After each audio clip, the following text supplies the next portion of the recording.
High to all, स्वागत आहे आपल्या गोवा फॅमिली ट्रिप ब्लॉगमध्ये। ही आमची पहिली गोवा ट्रिप होती आणि हा व्हिडिओ अपलोड करण्यासाठी लेट झाला आहे असो, बट मी तुम्हाला आमचा 3 नाईट 4 डेचा गोवा प्लॅन कसा होता, म्हणजे आम्ही कुठे स्टे केला, आम्ही साऊथ गोवा गेलो की नॉर्थ गोवा केलं आणि पूर्ण प्लॅन काय आहे जो तो तुमच्यासोबत शेअर करते। तर आम्ही ट्रॅव्हल्स बुक केली होती वाकडवरून, पुणे वाकडवरून। ती संध्याकाळी 9 PM होती, पण ती आली खूप लेट, 10-10:30 झाले होते येण्यासाठी।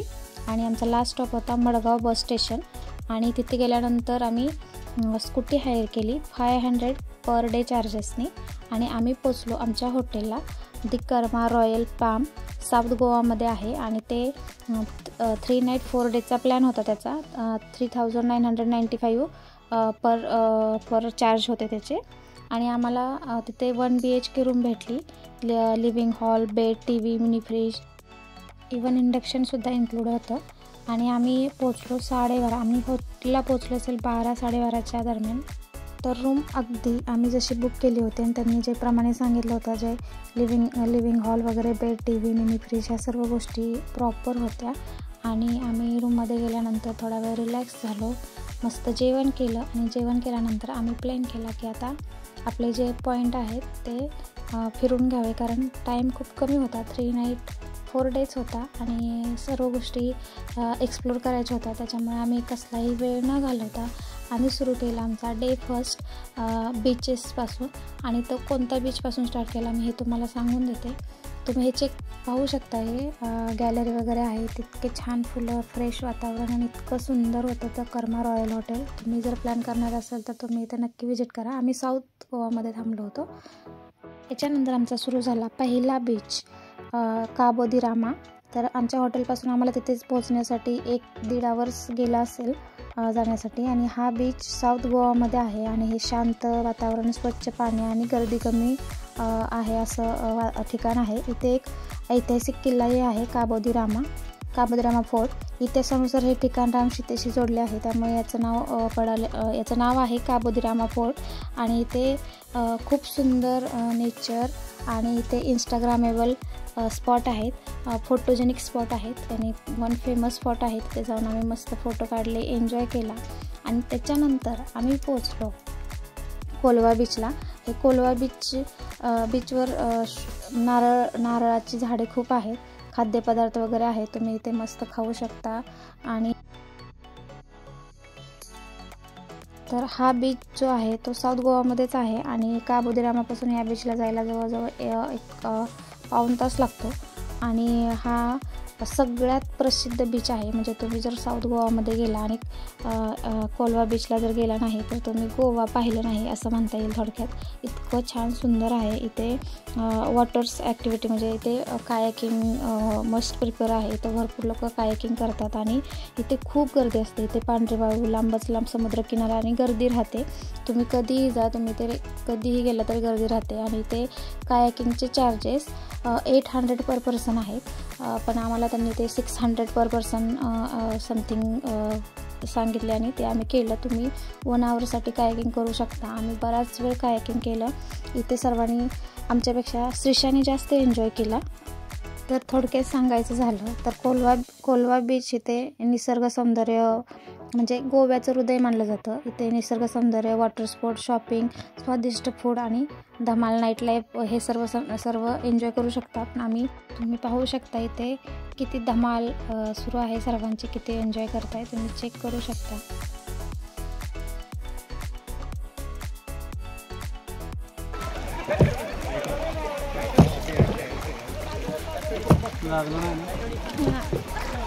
आपण बरोबर चाललो।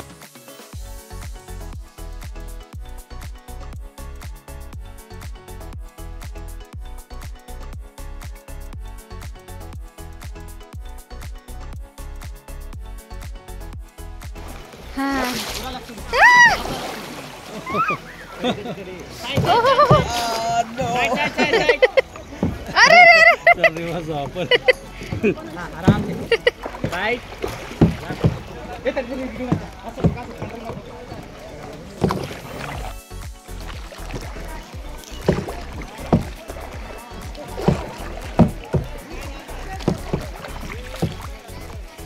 नाही धडकत काय. श्रीषा आधीच वागते. हां.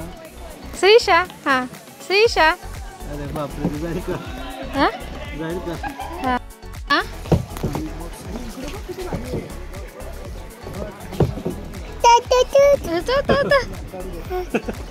श्रीषाला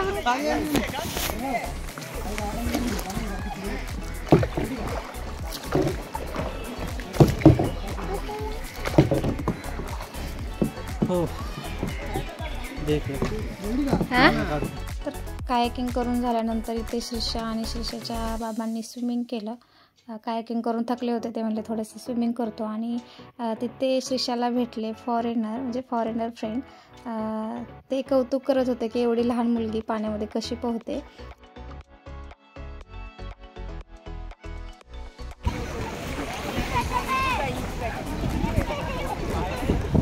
श्रीस से हॅलो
Stick.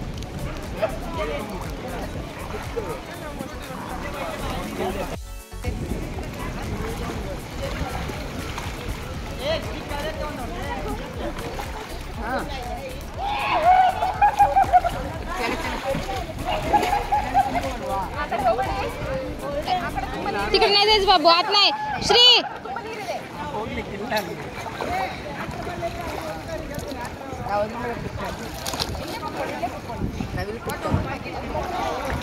अशा पद्धतीने आम्ही इथे इतका छान एन्जॉय केला आणि आम्हाला हवे तसे फोटो वगैरे काढले. तर हा कोलवा बीच म्हणजे आमचा मेमोरेबल बीच होता आणि इतकं सुंदर वातावरण होतं इथे आणि बराच वेळ आम्ही ते स्पेंड केला. आणि आता आम्हाला निघायचं होतं तिसरा बीचला. आम्हाला पाहायचा होता तो अगोंडा बीच. त्यामुळे आम्ही इथून निरोप घेतला आणि आम्ही निघालो तिसरा बीचकडे. हाही साऊथ गोवामधलाच आहे अगोंडा बीच. आणि इथून आम्हाला अगोंडा बीचला जायला हे जवळ आहे. कोलवा बीच आणि अगोंडा बीच नियर अबाउट आहेत. तर आम्हाला कोलवा बीचपासून अगोंडाला जायला जवळजवळ 20 ते 25 मिनटं लागले. आणि फायनली आम्ही पोहोचलो अगोंडा बीचला. आणि आम्हाला तिथं जाईपर्यंत 6:30 समथिंग झाल्या होत्या. म्हणजे आता हा सनसेटचाच टाईम होता. तर आम्ही तिथे प्रॉपर सूर्यास्ताचा नजारा पाहण्यासाठी पोहोचलो.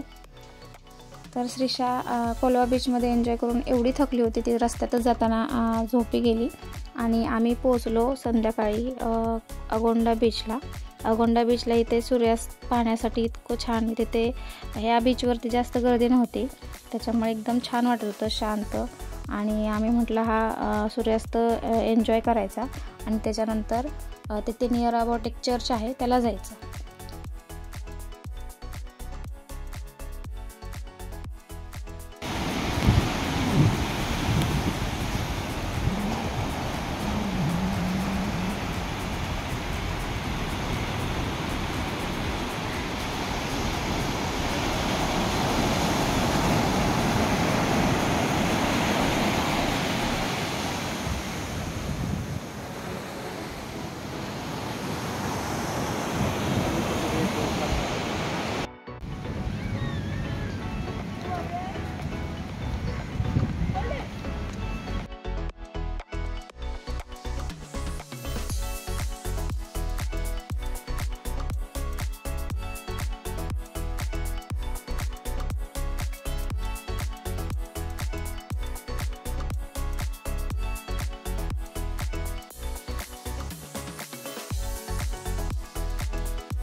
मी जसं तुम्हाला म्हटलं की हे अगोंडा बीचच्या नियर अबाउट एक चर्च होतं आणि तिथे आम्ही जाणार होतो. तर आम्ही ज्यावेळेस इथे आलो त्यावेळेस लेट झाला होता, म्हणजे टाईम झाला होता, त्याच्यामुळे हे चर्च बंद होतं.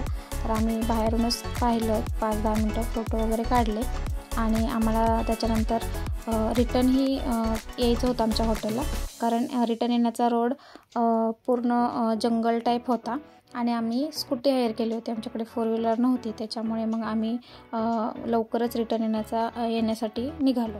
तर अशा पद्धतीने आमचा हा साऊथ गोवामधला पहिला डे होता आणि आम्ही ह्या पहिल्या डे दिवशीच 3 बीच केले, काबो दे रामा, कोलवा आणि अगोंडा बीच, आणि हे चर्च केलं. तर तुम्हाला हा व्हिडिओ कसा वाटला, म्हणजे माझा हा ब्लॉग कसा वाटला, आवडला असेल तर नक्की सांगा. लाईक, शेअर आणि सबस्क्राईब करायला विसरू नका. आणि पुन्हा भेटू एक नव्या ब्लॉगमध्ये. गोवाचाच ब्लॉग असेल नेक्स्ट डेचा, सेकंड डेचा. तोपर्यंत बाय.